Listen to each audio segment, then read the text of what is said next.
use it for your glory. And Lord, I offer my days to you, lifting my praise to you as a pleasing sacrifice. Lord, I offer you my life.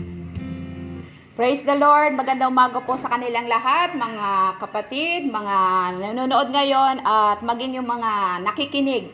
Tayo muli ay dumadako sa atin pong morning devotion o yung tilaok para minsan pa magkaroon tayo ng connection sa ating Panginoong Diyos. Manalangin po tayong lahat, mga kapatid. Panginoong Diyos, kami po ay patuloy na nagpapasalamat sa iyo dahil napakabuti mo sa umagang ito, Lord. Ilang araw na rin po kami, Panginoong Diyos, O God, para sa tilaok. Dahil napakabuti mo, dahil ikaw po ang aming kalakasan, ikaw po ang aming provision, Panginoong Diyos. Tunay nga po na wala kaming magagawa kung wala ka sa amin, Panginoong Diyos. Samahan mo po kami habang kami, Lord God, ay patuloy na nag-aaral ng iyong mga salita, Panginoong Diyos. Patuloy na ito, Lord God, ang magbigay ng pag-asa sa bawat isa sa amin sa maghapong ito, Panginoong Diyos. Muli, ang pagpapasalamat namin sa dakilang pangalan mo. In Jesus' name we pray. Amen. Basahin po natin ang talata, mga kapatid, na nagsasabi sa John 5 verse 17. Jesus answered them, "My Father is always working, and I too must work." So pinamagatan ko pong ito na sinasabing, I too must work. Kumbaga, kung tatagalugin natin, ang sabi dito, dapat ako rin ay nagtatrabaho. Kasi kung makita po natin, mga kapatid, na yung sinabi po dito, yung kumbaga yung eksena nung si Jesus Christ, bakit niya po ito nasabi na kailangan siya rin ay magtrabaho? Kasi po, kung titignan natin, sa panahon na yon ay nagpagaling siya ng isang paralisadong tao. At sa pagpapagaling niya doon sa tao na yon, against the law po. Kasi Sabbath day, ibig sabihin walang gagala, walang aalis, dapat mananatili lang sila sa kanilang kalagayan. Kumbaga ho nasa quarantine sila, stay at home, stay kung saan sila nandoon na lugar na yon. Pero sa time na yon, si Jesus Christ ay nagpagaling. So nakita siya, meron siyang isang nakitang lalaki na paralisado, na yun nga, meron may sakit. Tinanong niya siya, ano bang gusto mo? So ang sabi ng lalaki, gusto niyang gumaling. So ang ginawa ni Jesus Christ, pinatayo siya, at buhati niya yung kanyang mat o yung kanyang higaan. Kaya yun yung ginawa ng lalaki. Sa sobrang tuwa niya, binuhat niya yung kanyang higaan at talagang naglakad siya tuwang-tuwa hanggang sa makita siya ng mga Hudyo o kaya yung mga Jewish authorities na sabi, ano yung ginagawa niya? So ang sabi niya, dahil sa kanyang kagalakan, pinagaling siya. Merong nagpagaling sa kanya. At hinanap nila kung sino yung nagpagaling sa kanya. Sa time na yon, si Jesus Christ naman, nung makita siya, ayan, nagalit na yung mga Hudyo sa kanya, bakit siya nagpagaling? Pero ito yung sagot ni Jesus Christ para sa kanila. My Father is always working, and I too must work. Sa atin po, mga kapatid, sa kalagayan natin ngayon, siguro ito yung araw, May 14, eksaktong 2 buwan na po tayo na naka-SCQ o Enhanced Community Quarantine. Ibig sabihin, no movement, walang gagala, walang alis, stay at home. Kung ano yung ginagawa nila, mananatili lamang sila sa bahay. Maliban na lang kung ilan lamang yung mga pwedeng gumalaw. Pero ang sabi dito, mga kapatid, paano natin masasabi sa sarili natin na I too must work samantalang si Lord gumagawa sa buhay natin? Sa loob ng 2 buwan, hindi tayo pinabayaan ng Panginoong Diyos. May sakit ka, nag-pray, pinagaling ng ating Panginoong Diyos. Hindi tayo pinagkulang ng ating mga pagkain. May provision lagi ang ating Panginoong Diyos. Hope, narinig na natin yan, may hope sa ating Panginoong Diyos. Nanghihina man tayo, pinalalakas tayo ng salita ng ating Panginoong Diyos kasi lagi tayong nasa prayer meeting, meron tayong sumdasal, meron tayong simba.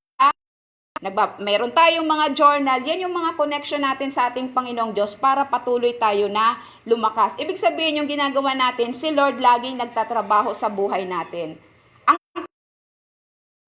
Tayo ba anong ginagawa natin? Sa time na stay at home tayo, sa time na naka-quarantine tayo, sa time na nandito lang tayo, iniisip natin na nasa bahay lamang tayo, anong ginagawa natin? Pero mga kapatid, tandaan natin, dapat meron din tayong ginagawa. Alam nyo si Paul, stay in prison siya, pero hindi nawala yung connection niya sa labas. Kaya nakasulat siya ng 14 epistles. para spread ang good news ng ating Panginoong Diyos. At dahil doon, marami ang naging mananampalataya kay Jesus Christ. Sa atin mga kapatid, kung titignan natin, marami tayong alternatibo sa panahon natin ngayon. Huwag natin isipin kasi stay at home tayo, hindi tayo makalabas.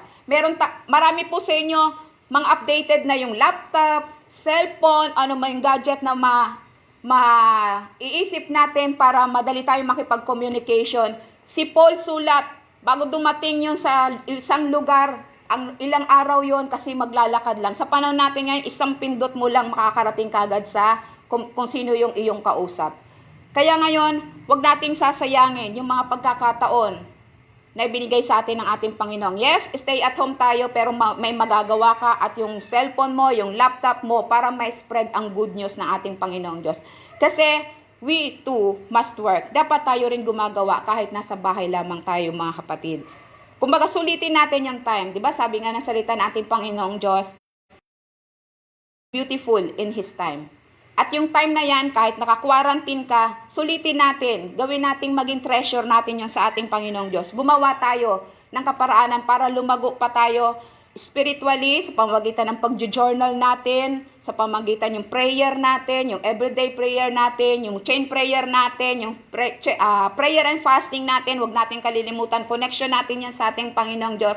At yung mga tao na sinosolwin natin, yung mga tao na dinidisciple natin, huwag natin sasayangin na nasa isip natin, stay at home tayo.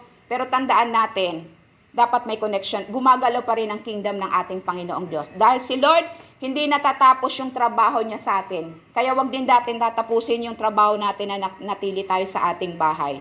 So may mga kaparaanan tayo na ibinigay ng Panginoong Diyos. May mga, di ba yan yung hinihiling natin, wisdom and knowledge. So ngayon natin gamitin yung mga wisdom na yan, yung mga knowledge na yan para maipang-communicate natin, may spread natin ang good news ng ating Panginoong Diyos. Gumawa tayo.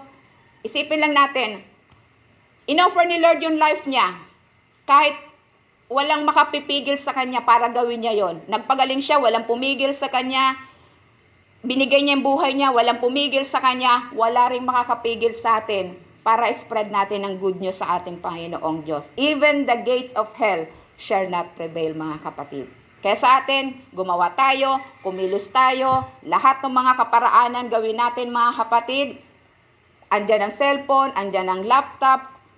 Gawin natin lahat ng magagawa natin para maibigay natin sa ating Panginoong Diyos. Tanong ko sa inyo, mga kapatid, sa loob ng 2 buwan, ano na ba yung nagawa natin bilang soul winner ng ating Panginoong Diyos? Kasi kung wala pa, mga kapatid, ito yung time na i-offer natin ang ating mga sarili sa ating Panginoong Diyos. Huwag natin i-quarantine ang sarili natin, mga kapatid. Kung hindi, i-spread natin ang good news ng ating Panginoong Diyos, yung kabutihan niya sa ibang tao. Huwag natin isipin hindi natin kaya, maraming kaparaanan. Dahil ang Diyos ay makapangyarihan sa lahat. Kaya sa oras na to, mga kapatid, kung kaya nyo awitin, yung I offer my life, awitin nyo sa sarili natin, mga kapatid. Dahil ito na yung panahon. Ilang buwan na rin tayo, mga kapatid, na natili sa bahay. Pero anong ginawa natin bilang soul winner ng ating Panginoong Diyos? Sing it together.